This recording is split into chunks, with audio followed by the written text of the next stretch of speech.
Hello, I'm John Rossi, a touring drummer with a love of all things animal. When I'm on the road, I visit as many zoos, aquariums... Hey, wait a minute. What's going on? Hey, what's going on there? Hello? Hello? Hello? We interrupt your regularly scheduled program to bring you Rossifari Zoo News. News you can use from the world of zoos and conservation. Every week, we bring you breaking news and analysis from around the globe, featuring the animals you love and the people who care for them. And here's your anchorman, John Rossi. Hello, hello, hello, and welcome back to Rossifari Zoo News, your look at everything going on in the world of zoos, aquariums, conservation, and general animal weirdness. Or at least that's usually what these episodes are, but today's episode has actually turned into a special edition. I ended up doing a really deep dive on 3 stories that I heard about, 2 this week and one that came out, I think, the week before, that are really interconnected, and I had lots of thoughts and feelings about them. And so I wrote up a whole special edition about these things and how they're interconnected and why these things matter. So I hope you take a listen, and I hope it's a little thought-provoking and all of that good stuff. I am going to try to do a more normal, Zoo News for the week as a bonus episode over the next couple of days. But I make no promises because my life is cuckoo banana pants right now. I am very busy with a lot of things. So I will try to do that. And regardless, the stories that you sent me will either be, in the running for next week's Zoo News, or I'll do that bonus episode. But yeah, this just all became too big to not do a full episode on, and the amount of research and the number of people that I spoke to and all that stuff just precluded this from just being a story in a normal Zoo News episode. So I hope y'all enjoy it. Quick reminder, make sure you are following along the social medias at Rossifari. Make sure you hit subscribe to the podcast, and don't forget that you can support the podcast for as little as $3 a month by going to patreon.com/Rossifari. And with all that said, let's get into our special edition here.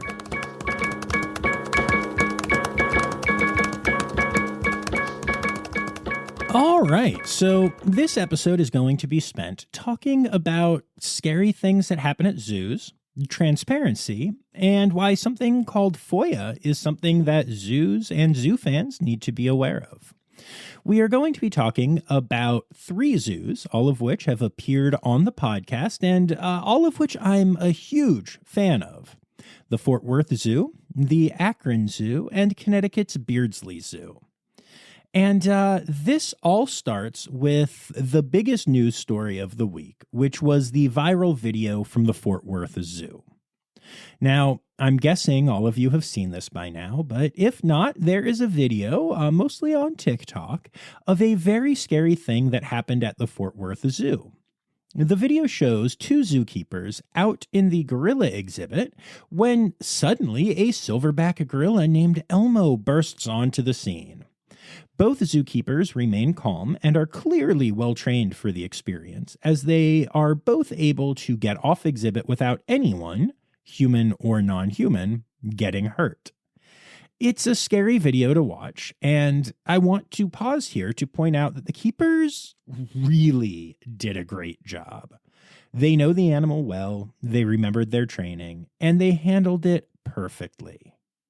I also want to point out that Elmo has a relationship with his keepers, even if it's not supposed to be a free contact one. And by spending time building that relationship, the keepers were as safe as one can be when only feet away from a silverback gorilla. If you or I had ended up out on that exhibit, not, that we ever would, the results most likely would have been very different and significantly worse. So props to the keepers, props to all of the supervisors and people who come up with emergency training and all that stuff. Everyone at the Fort Worth Zoo did an amazing job with a terrifying situation, and that's something to be proud of. Now, when the video started to go viral, I was actually in bed, almost asleep. And suddenly my phone started going off repeatedly with people sending me the link. By the time I woke up the next day, I had been sent it a bunch of times, and the video was a full-on viral sensation with both legitimate news media and, well, not that, covering the story.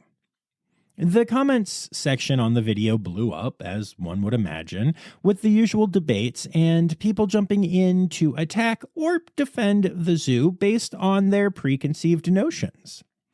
A bunch of super macho guys jumped in, mocking one of the guests for not trying to distract the gorilla by riling it up, something that multiple primate keepers I have spoken to about this incident all agree would have made the situation significantly worse. People online, y'all. But it's the usual stuff that happens on social media. And of course, the reaction was made worse by the fact that the hashtags on the video included one in particular. Hashtag cover-up. Oof. As soon as I saw the video and read the hashtag, I knew this was going to be a thing. And sure enough, I tried calling multiple numbers for the zoo PR team and was barely able to get through. When I did, all of the mailboxes were full.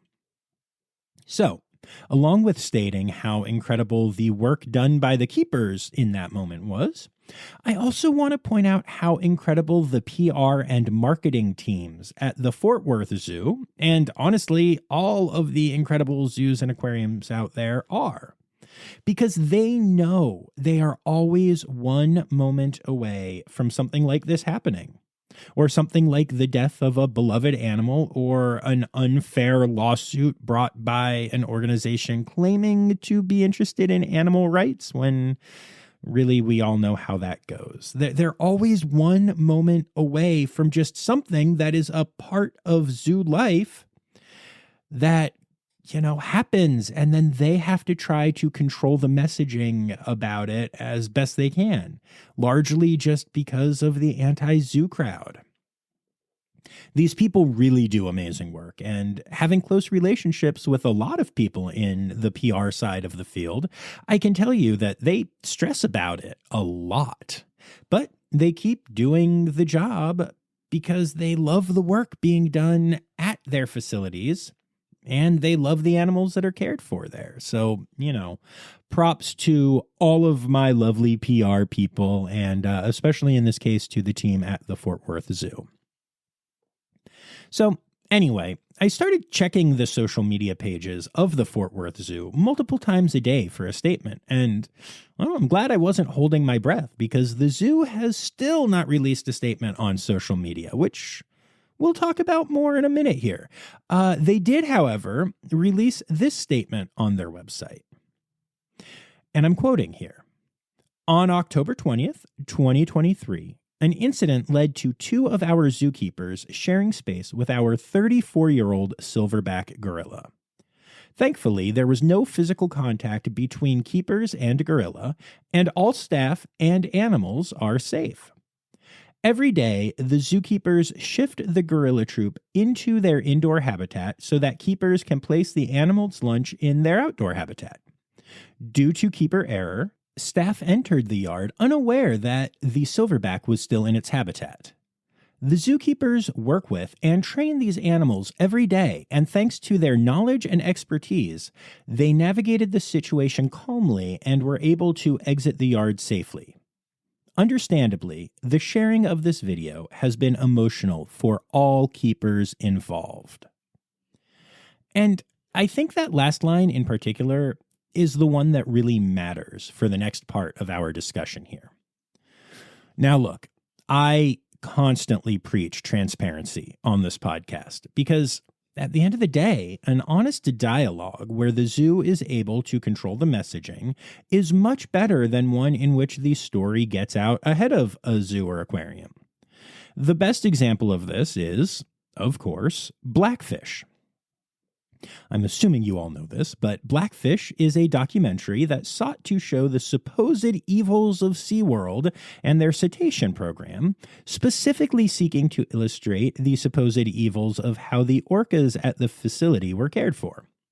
The film uses edited footage from other facilities, edited audio from interviews, and other tricks to create, simply put, a false narrative.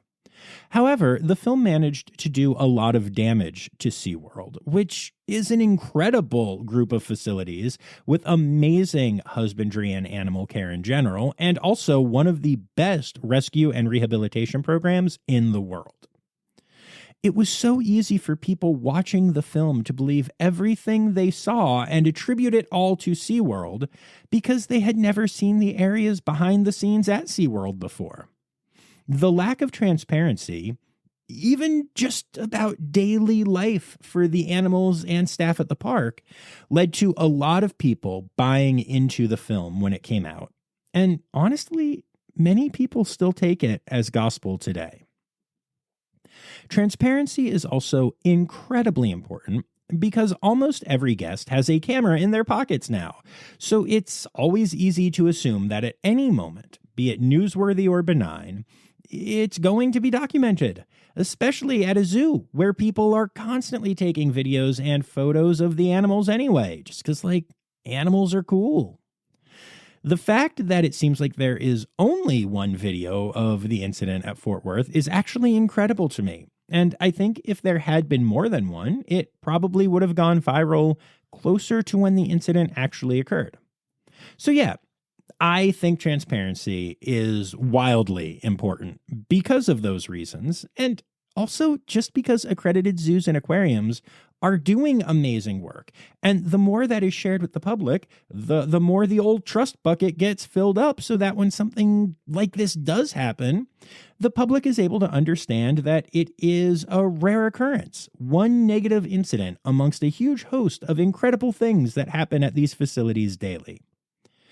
In my discussions with people about this incident, there have been a lot of people commenting about the perceived lack of transparency from the Fort Worth Zoo about this incident, since no statement was released at the time, but only after the video went viral months after the fact.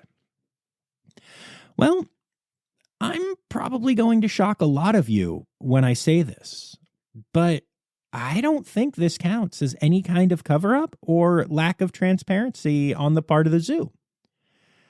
In fact, I don't think the zoo owed anyone anything in this instance. All right, we'll be back after this quick break. Hi, this is Kathy Hill from the Indian River Lagoon National Estuary Program. We're all about restoration projects in progress this season on One Lagoon, One Voice. Learn about the great strides the lagoon community is taking to restore and protect the Indian River Lagoon. Each week, we dive deep into discussions with scientists, resource managers, and nonprofit leaders to explore lagoon issues and solutions. From oyster reefs to clam restoration, algae blooms to muck, you'll learn all about the projects we're tackling to bring the Indian River Lagoon back to health. Click the link in the show notes to follow One Lagoon, One Voice, learn about the IRL Council, and explore our unique lagoon.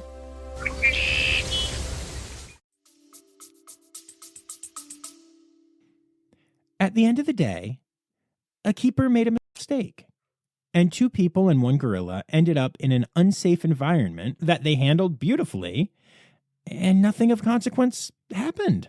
The zoo looked into the situation and made sure to communicate what went wrong to the employees involved, but if not for the admittedly shocking to see video, there isn't a story here. People make mistakes. You've certainly heard me make mistakes on this podcast. Some of my pronunciation is brutal. I still don't know whether it's Oregon or Oregon or origami or whatever. If I order a drink with my Grubhub deliveries, there is like a 50% chance the drink will be forgotten. And silly examples aside, it happens at zoos and aquariums too.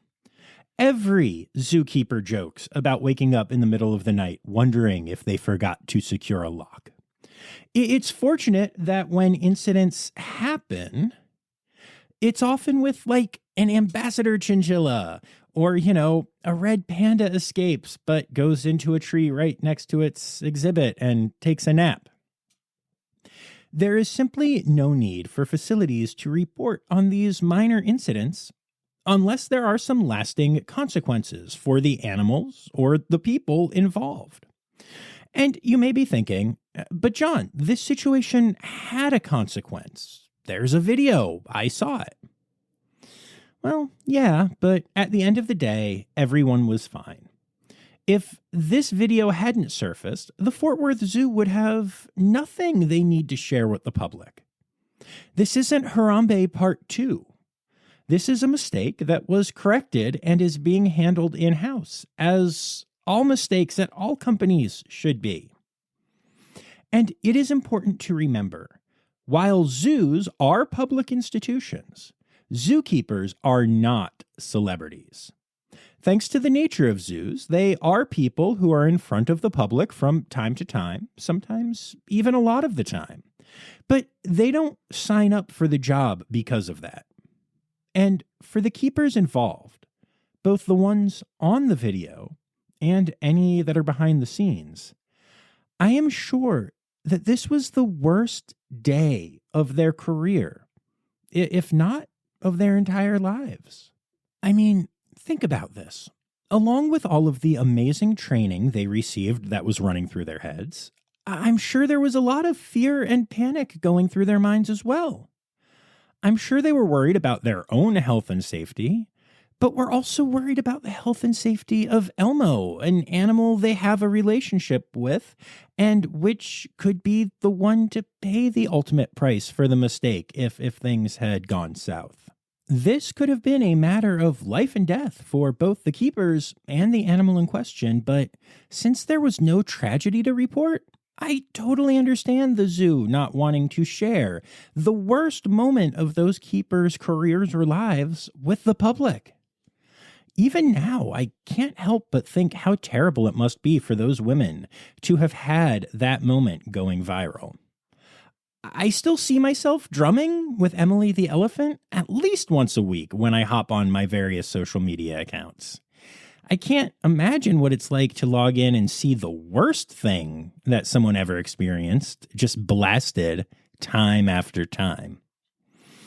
Poof, especially with a bunch of uninformed yahoos being able to comment on it freely.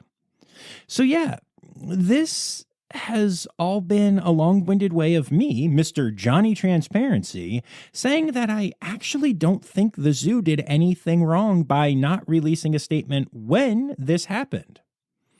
People calling it a cover-up, including the original poster of the video, seem to think there is something to cover up. But there were no injuries, nothing happened to the animal, and at the end of the day, the keepers did exactly what they are trained to do when something goes sideways, and that's all that happened. The Fort Worth Zoo didn't owe anyone anything from this incident until the video dropped and went viral. And even then, I don't feel like they owed us anything as much as they just needed to handle the situation that was created for them. Well, we'll come back to this in a bit. But that brings us to another incident that happened this week at the Akron Zoo. I'm guessing most of you didn't hear about this situation, and honestly, if it hadn't been sent to me a few times, I wouldn't have known about it myself. But we're going to talk about it and tie it into the Fort Worth situation. The Akron Zoo released a statement this week, which I'll read to you here. Quote, on March 3rd, 2024, an incident occurred in the Komodo Kingdom Employee Service Area that resulted in a staff member being injured. Our initial investigation establishes that most injuries came as the result of bite wounds inflicted by one of the Komodo dragons. Our chief concern is for our valued team member who is currently recovering at home. We will update as more information is available, consistent with privacy requirements and federal law. We also want to honor our employees' privacy, so we are providing no other details at this time. A Komodo dragon not involved in the staff member's injuries was also injured and is stable and recovering. The zoo is reviewing how this event occurred, and we are working with OSHA. Safety is and will remain the utmost priority for our staff, visitors, and animals.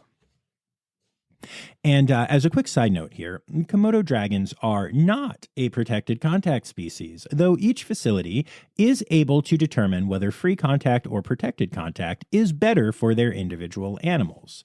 But like, for instance, you've heard about the free contact work that is done at Reptiland with their Komodo dragons, so the fact that a Komodo and a keeper were in the same space is not necessarily surprising or a problem. Unlike, say, a silverback and some keepers being together. I think a lot of people are surprised by the whole not protected rule for Komodos. But anyway, one of the people who sent me the Akron statement mentioned that it wasn't on any of their social media platforms, and again dropped that scary phrase, cover up. But this couldn't be further from the truth. This happened in a behind-the-scenes area, so I assume there is no footage of the incident that could end up on TikTok. The zoo could arguably have never told a soul about what happened, and it's possible no one would have ever found out. But instead, they put out a statement. It's there, on their webpage, one of the first things you see if you go to their homepage. Honesty and transparency. And that's all we can ask for, right? And I've actually heard a couple people say they think the zoo should release more details. Why? At what point does it just become rubbernecking because of our own curiosity versus actually caring about the news story in question? We know what we need to know. A keeper was injured, a Komodo dragon was injured, and the injuries were caused by another Komodo dragon. That's enough. The keeper in question does not need to relive their worst moment time and again just because the public might want to know more. I am 100% on board with this level of transparency from zoos and aquariums. Also, anytime a zoo experiences something like this, they have to report it to both OSHA, the Occupational Safety and Health Administration, and the AZA. Both of these organizations look into the situation, and until that is complete, any public discussion could only hamper those inquiries. If the Akron Zoo, or the Fort Worth Zoo, or any facility was trying to stop those inquiries from happening, then yes, I think it would be fair to call it a cover-up. But not writing every salacious and juicy detail of an incident into a press release? That's not a cover-up. That's just a smart way of protecting both the institution and the individuals involved from unwarranted and ill-informed attacks and opinions. All right, we'll be back after this quick break. What if I told you scientists discovered 100 new species in the deep ocean? Why did crocodiles survive extinction? Megalodon. How did it go extinct? Hey, it's me, Forrest Galante, wildlife biologist. You might know me from Joe Rogan's podcast or my various TV shows like Extinct or Alive and Shark Week. Join me and my friends as we dive into the wild world of animal anomalies and everything wildlife. Don't miss out. Click here to uncover these mind-blowing animal mysteries. Now, in both the Fort Worth Zoo and the Akron Zoo situations, something was pointed out to me repeatedly. Both zoos have completely eschewed making statements on social media about what happened. And a lot of the people who have pointed this out to me have said that decision doesn't sit well with them because social media is where a lot of us go to get our information nowadays. But I have to tell you, I'm okay with it. I have long documented on this podcast and beyond the fact that I think social media is incredibly problematic for a variety of reasons. For starters, everyone feels like they have an equal voice and that their opinions are as valid as everyone else's on those sites, regardless of their level of expertise or, honestly, even just basic competence.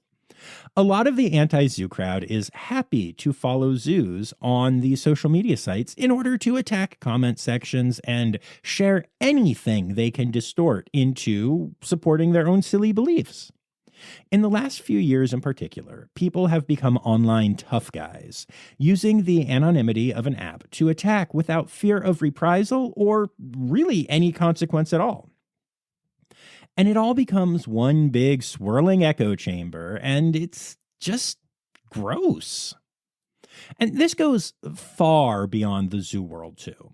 As a fan of Marvel and Star Wars and other nerd culture things, it's amazing the toxic stuff I see spewed by and in the comments sections of these fan pages on these sites. I don't even follow any of them because of how gross it gets, but the algorithm makes sure I see enough to know that the comment sections of social media in general are just filled with the worst people.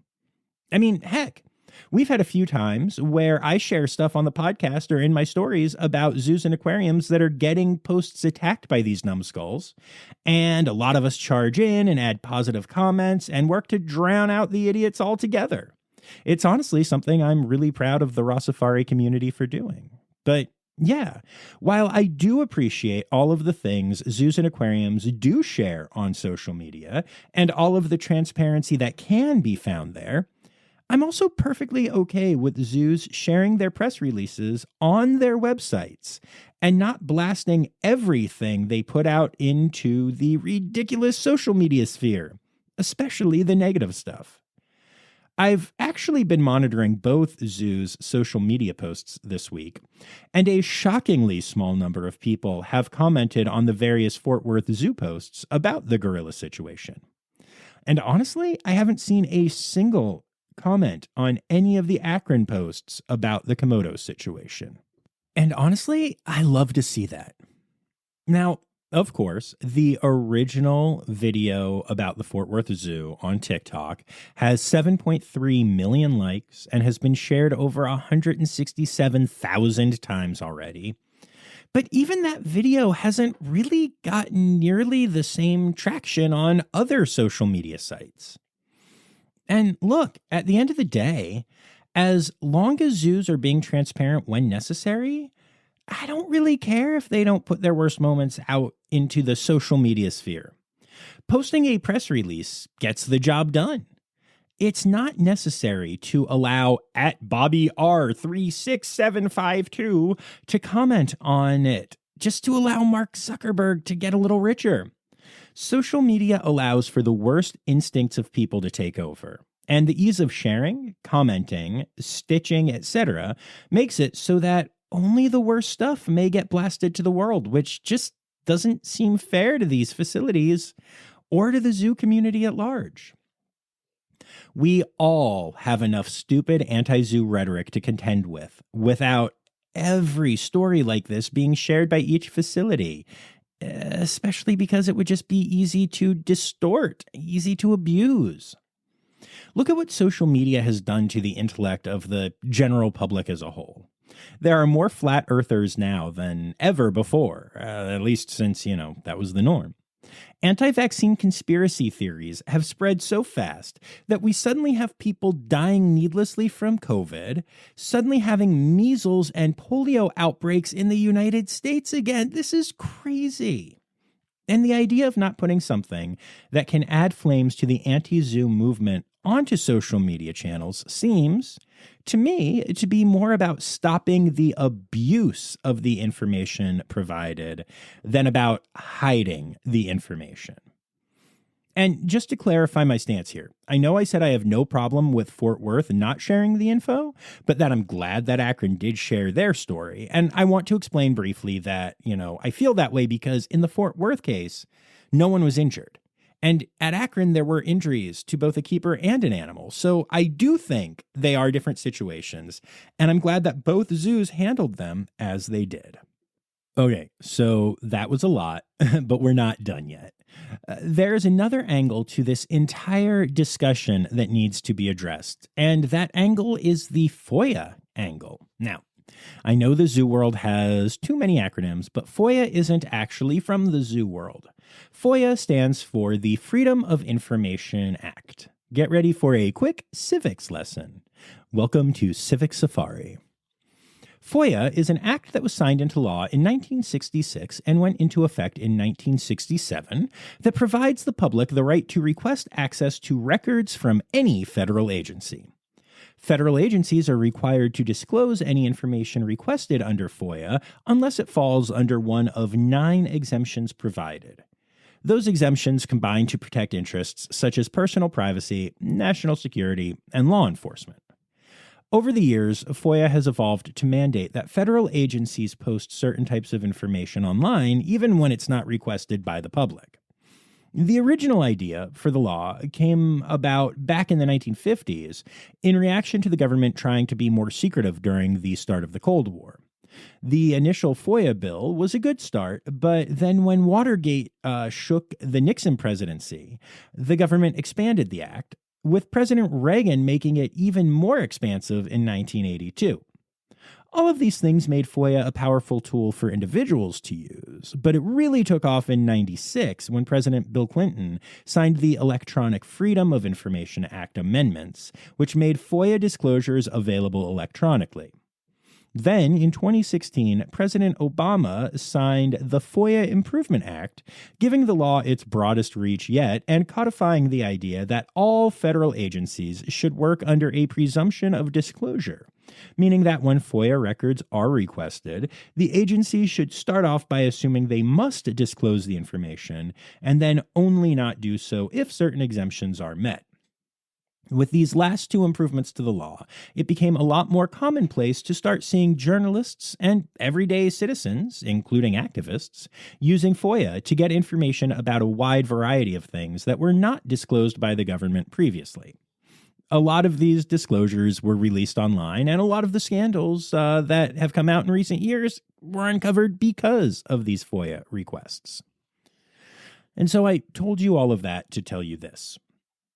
FOIA is something that directly relates to zoos and aquariums.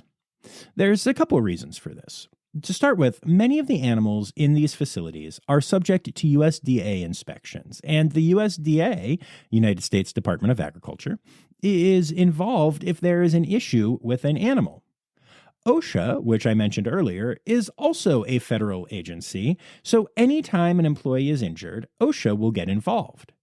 And when OSHA and or the USDA are involved, that means federal agencies are involved, meaning that FOIA requests can be made and information can come out. And I'm going to share a third Zoo News story from this week that deals with that directly. Last year, I shared the story of 2 Goldie's monkeys that passed away unexpectedly at Beardsley Zoo in Connecticut. The monkeys died after catching and eating a rat which had consumed rat poison that was used at the zoo. The rat poison was not believed to be toxic to other animals, and the zoo had been using it with no issue for quite some time, but the monkeys died from it, and the zoo stopped using the rodenticide immediately. They were very transparent with the public, sharing what happened and sharing what steps they were taking to ensure nothing like that would ever happen again. There were interviews with the president of the zoo, Greg Dancho. There were press releases. There were social media posts. They did all the things. And I genuinely believe they handled it very well. But the story hit the news again recently because someone decided to do a FOIA request for information related to the deaths of the monkeys from the USDA, and were granted the documents on the case. It turns out there was just a little bit more to the story than what was said publicly at the time it happened. So the zoo does not have a full-time veterinarian on staff, which is not uncommon for zoos of that size. The zoo attempted to reach their vet, but were unable to do so for a few hours after the incident occurred. When they did get a hold of the vet, he came and checked out the monkeys, and no treatment was recommended because they appeared to be perfectly normal and healthy. Now, sadly, the monkeys died a few days later due to rodenticide toxicosis. And like I said, the zoo was super transparent about, their deaths and the cause of death. But they didn't mention the veterinary situation and the fact that they had been told not to do anything. But now that came out through the FOIA requests. And so suddenly the story is back in the news, and the zoo suddenly found itself in the weird position of having to comment on a story they had been very transparent about already. I certainly don't think the zoo had any obligation to go through every detail of what happened. They announced the death, announced the cause, and were done with it. But now, close to a year later, they find themselves rehashing the story and seeing people claim it was a cover-up, that ridiculous phrase again, simply because not every minor detail was shared in the wildly transparent press the zoo did about the incident. And I can't help but feel like the fact that this worked out this way in Connecticut will encourage people in the anti-zoo movement to start using FOIA to request as much information as possible about incidents that happen at zoos and to splash that information around the internet in the worst light possible. So, to all you lovely PR people that are listening to this episode, I want to encourage you to take heed and realize that FOIA requests might start to be more of a thing moving forward. If so, it becomes very important for zoos and aquariums to consider how they want to handle that. We saw this week how something hitting the press without being discussed beforehand can blow up, can go viral, and can create the impression of a cover-up for all those people who are looking for any reason to be mad at zoological facilities. Now, whether that impacts what information you share with the public will be up to you and your facilities, but this is a threat that is out there now. However, there is a silver lining here. In the 3 incidents I mentioned, one hasn't really gotten any press, one got some local press in Connecticut, and one went viral. But in such a way that it doesn't really seem to have impacted the Fort Worth Zoo at all. It's spring break in Texas right now, and most of the social media comments I've seen on the zoo's pages are about how packed the zoo is, not about the TikTok video. Maybe the real lesson from all of this is to let the very online crowd be very online and to handle things on your own website or in the legitimate press, not worrying about the trolls and haters that live online. And really, isn't that a lesson for all of us, not just zoo and aquarium professionals? After all, as a wise philosopher once said, the hater's gonna hate.